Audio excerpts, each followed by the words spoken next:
Hi, I am Amy with Paperfinch Design, and I am applying to speak at Inspired Retreat in April. I have been, just a little bit about me real quick, I have run Paperfinch Design for almost 6 years now, and I create inspirational and geographic art prints and gifts.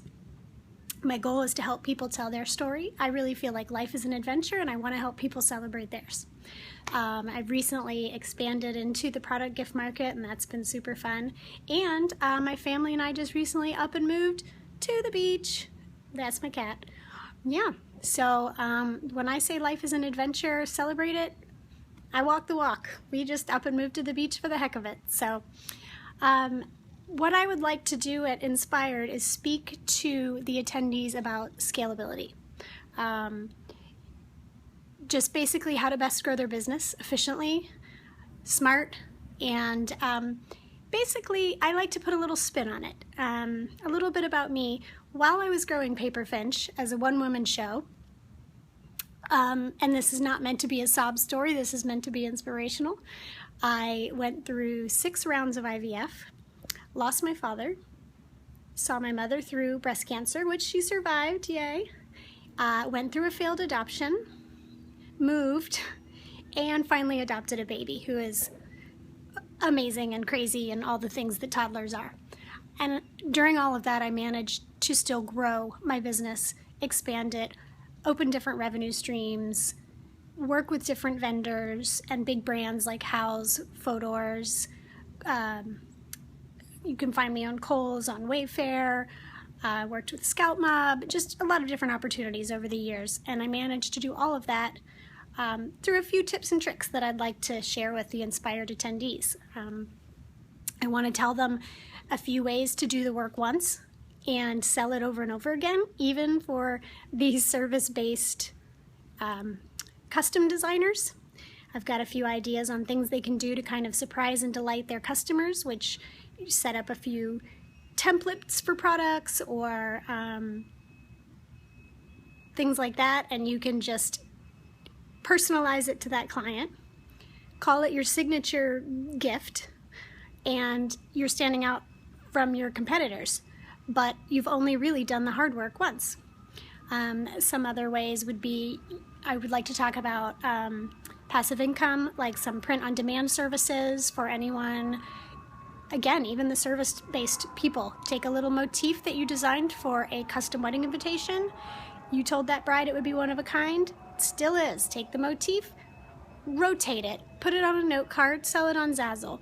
You're not going to make a full income from it, but it's a nice little side income if life gets in the way like it did for me. I do some one-on-one consulting as well to help people really strengthen their brand. And it's one of my strengths to come up with some different ways to take the same idea or product or service, flip it on its head, and make it into several different products. One of the best ways that I've done that is I hand trace city skylines. I'm known for my skyline artwork. Well, I create one skyline, say I did a skyline for St. Pete. I have about 6 different designs currently that I can put that skyline on, and then I also sell it as a print, a pillow, a mug, a tumbler, a tote bag, you name it. Well, not you name it, I do have a limit, but you want to stick with things that are on brand. But my point being is that I did the work once, the really hard, laborious part of drawing the skyline, and I'm able to sell it over and over and over again and monetize it in several different ways. I'm actively printing and shipping out of my own studio. I also have a fulfillment center that creates pillows, mugs, drop ships, integrates with my website so I don't have to do a thing, and then I'm also on Zazzle, and I'm with some licensing companies. So there are different revenue streams constantly coming in, sending me paychecks, and I'm still just toiling away in my studio, but I'm not having to work 80-hour weeks to keep up with increasing businesses. Also, I want to touch on outsourcing,